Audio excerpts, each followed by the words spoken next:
¿Y si la oración que nunca hiciste es exactamente la que estaba esperando abrirte una puerta que nadie más puede cerrar? Hay algo que la mayoría de las personas no sabe sobre la prosperidad bíblica. No se trata de trabajar más duro.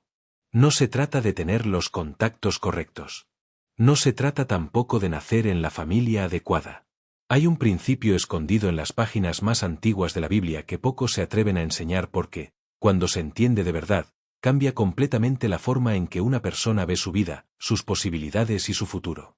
Y ese principio comienza con una oración. No cualquier oración. Una oración específica, fervorosa, hecha desde un lugar de fe real, no de desesperación. Una oración que activa lo que los ojos humanos no pueden ver, caminos invisibles, puertas cerradas que de repente se abren, personas que aparecen en el momento exacto, oportunidades que no tienen ninguna explicación lógica. Antes de continuar, hagamos juntos esa oración. Repítela en voz alta si puedes, o en el fondo de tu corazón si estás en un lugar público. Pero hazla con fe. Porque esta oración no es una fórmula mágica. Es una declaración de confianza en el Dios que ve lo que tú no puedes ver. Señor, hoy me presento delante de ti con el corazón abierto y la fe encendida. Tú conoces cada camino cerrado en mi vida, cada puerta que parece imposible de abrir, cada sueño que el mundo me dijo que abandonara.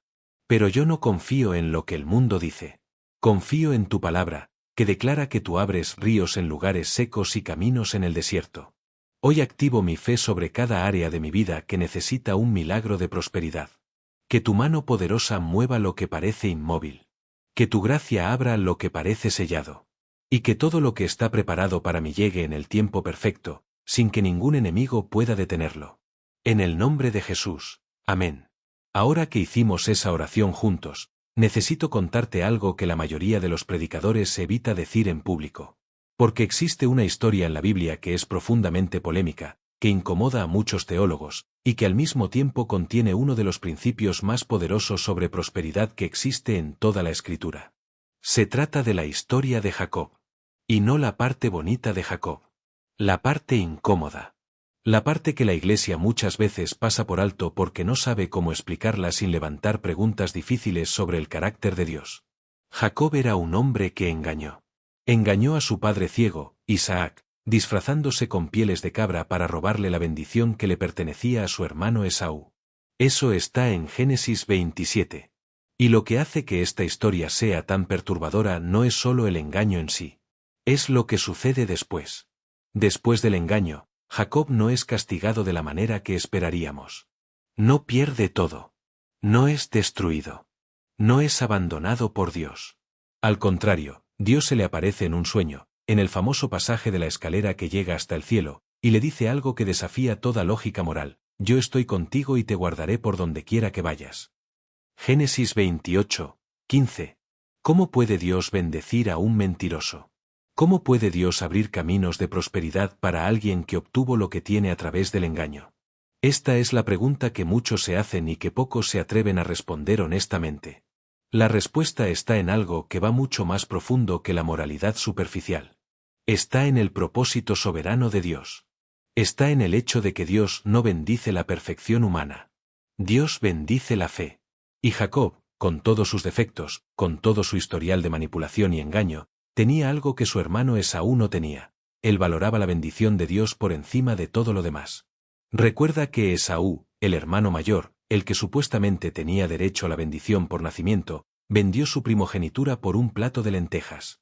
Génesis 25, 34.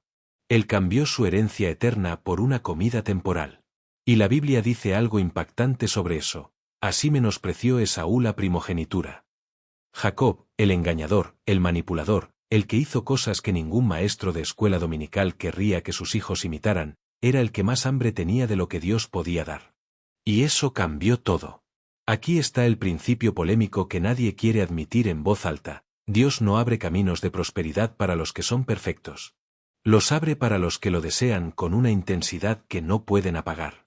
Para los que, como Jacob, están dispuestos a luchar, a insistir, a no soltar hasta recibir la bendición. ¿Recuerdas cuando Jacob luchó con el ángel toda la noche? Génesis 32. Ese ángel intentó irse. Jacob no lo dejó. Y dijo algo que resuena a través de todos los siglos: no te dejaré ir si no me bendices. Y el ángel lo bendijo. Y Jacob salió de esa lucha con una cadera dislocada, herido, pero bendecido. Transformado. Con un nombre nuevo, Israel. Eso es lo que una oración fervorosa puede hacer. No es la oración perfectamente pronunciada. No es la oración de quien nunca cometió errores. Es la oración de quien no está dispuesto a irse sin la bendición. La oración que dice, Señor, sé que no soy perfecto, pero sé que tú eres fiel, y no voy a soltar esta fe hasta que lo que tú prometiste se manifieste en mi vida. Y hay algo más en la historia de Jacob que la mayoría ignora. Después de su encuentro con Dios, después de recibir su nuevo nombre, Jacob siguió su camino hacia Canaán. Y en el camino, construyó altares. En cada lugar donde Dios le habló, él construyó un altar. Un lugar de recordatorio. Un lugar de agradecimiento anticipado, incluso antes de ver cumplidas todas las promesas. Ese es otro principio de prosperidad que la Biblia esconde en esta historia polémica, la gratitud anticipada. La capacidad de adorar antes de ver. De dar gracias antes de recibir. De actuar como si el camino ya estuviera abierto, incluso cuando los ojos todavía ven paredes. Muchas personas oran, pero oran desde el miedo. Oran como quien no cree que Dios va a responder. Oran como una última opción, después de haber agotado todas las opciones humanas. Pero la oración que abre caminos imposibles es la oración que viene desde la fe. Desde la convicción de que el Dios que abrió el Mar Rojo, que proveyó maná en el desierto, que resucitó a Lázaro después de 4 días muerto, ese mismo Dios está escuchando y ya está moviéndose en tu favor. Pero hay otra historia bíblica que profundiza aún más este principio, y que es incluso más polémica que la de Jacob. Es la historia de una mujer que la tradición religiosa muchas veces prefiere ignorar.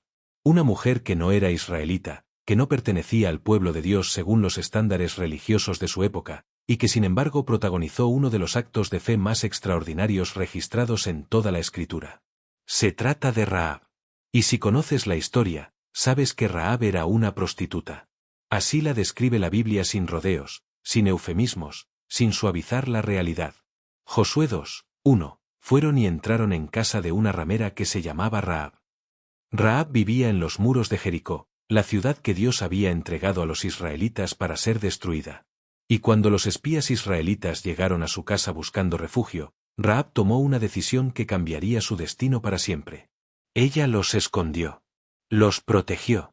Mintió a las autoridades de su propia ciudad para salvar la vida de esos hombres. Y antes de dejarlos ir, les dijo algo que estremece el alma cuando se lee con atención: sé que el Señor les ha dado esta tierra. Josué 2:9. Rahab no tenía la Torá. No había crecido escuchando las historias de Abraham, Isaac y Jacob. No había sido enseñada en la fe desde niña. Pero había escuchado las historias de lo que Dios había hecho por Israel, la salida de Egipto, la apertura del Mar Rojo, las victorias en el desierto. Y en su corazón, algo reconoció la verdad. Algo reconoció que ese Dios era el Dios verdadero. Y ella apostó todo lo que tenía a esa verdad. ¿Qué recibió Rahab a cambio? Su vida. La vida de toda su familia. Y algo que va mucho más allá, ella fue incluida en el linaje de Jesús. En Mateo 1:5, cuando el evangelista traza la genealogía de Jesucristo, aparece el nombre de Rahab. Una prostituta pagana de Jericó se convirtió en parte de la línea que daría origen al Salvador del mundo. Si eso no te habla de prosperidad imposible, nada lo hará. Aquí está la pregunta polémica que esta historia levanta. ¿Cómo puede Dios usar a alguien con el pasado de Rahab para un propósito tan grande? ¿Cómo puede la fe de una mujer que la sociedad despreciaba ser suficiente para cambiar no solo su destino sino el de toda su familia y de generaciones futuras? La respuesta es la misma que encontramos en Jacob. Dios no mira el pasado. Dios mira la fe. Dios mira la dirección en que está apuntando tu corazón en este momento. No importa de dónde vienes. No importa lo que has hecho. No importa cuántas puertas se han cerrado en tu cara. Lo que importa es si hoy, en este momento, estás dispuesto a hacer lo que hizo Rahab, reconocer quién es Dios y apostar todo a su fidelidad. Y aquí llegamos al núcleo de lo que hace diferente a la oración que abre caminos imposibles. No es la longitud de la oración. No es el vocabulario religioso que usas. No es si la haces de rodillas o de pie. Es la fe que hay detrás. Es la rendición completa que hay en ella.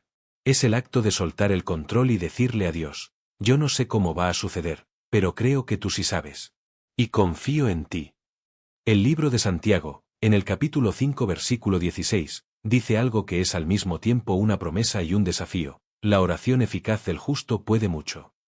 La palabra en el texto original griego que se traduce como eficaz es energoumene, que significa activa, operante, que produce resultado. No es cualquier oración. Es la oración que está viva, que está encendida, que viene de alguien que realmente cree que Dios escucha y que Dios actúa. Eso nos lleva a otro pasaje que la religión tradicional muchas veces interpreta de manera demasiado limitada. En Malaquías 3 y 10, Dios dice algo extraordinario: traigan todos los diezmos al depósito del templo, y pruébenme en esto, dice el Señor Todopoderoso, y vean si no abro las compuertas del cielo y derramo sobre ustedes tanta bendición que no tendrán suficiente espacio para almacenarla. Este versículo es polémico porque mucha gente lo reduce a una conversación sobre dinero y diezmo.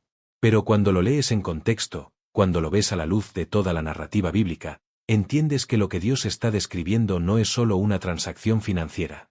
Está describiendo una actitud del corazón. La disposición de dar antes de recibir. De soltar antes de agarrar. De confiar antes de ver. Las compuertas del cielo no son metáfora de dinero únicamente. Son metáfora de todo lo que Dios puede derramar sobre una vida cuando esa vida está alineada con su propósito. Oportunidades. Conexiones. Sanidad. Restauración de relaciones. Puertas en el trabajo. Caminos en el desierto. Ríos en tierra seca. Todo eso está incluido en las compuertas que Dios promete abrir. Y la oración es la llave. No porque Dios necesite que le pidas para actuar, sino porque cuando oras con fe, algo se transforma en ti. Tu perspectiva cambia. Tu actitud cambia. Empiezas a ver oportunidades que antes no veías. Empiezas a hacer movimientos que antes tenías miedo de hacer. Empiezas a hablar de manera diferente, a pensar de manera diferente, a esperar cosas diferentes. La oración que abre caminos imposibles no es la que cambia a Dios. Es la que te cambia a ti para que puedas recibir lo que Dios ya preparó. Eso es exactamente lo que le pasó a Jacob después de su lucha. Salió herido pero transformado. Con un nombre nuevo, con una identidad nueva, con una fe que ya había sido probada y no había cedido. Y con esa fe transformada, pudo recibir todo lo que Dios le había prometido desde el principio. Eso es lo que esta oración puede hacer en tu vida. No importa cuánto tiempo llevas esperando. No importa cuántas veces has orado sin ver respuesta. No importa si eres como Jacob, imperfecto y con un pasado complicado, o si eres como Rahab, viniendo de un lugar que la religión considera indigno. Dios abre caminos para los que tienen fe encendida. Para los que no sueltan. Para los que siguen orando aunque el horizonte parezca cerrado. Quédate hasta el final y haz esta oración con fe ahora mismo. Porque muchos creen que esta oración activa oportunidades invisibles. Y hoy puede ser el día en que todo comience a cambiar para ti.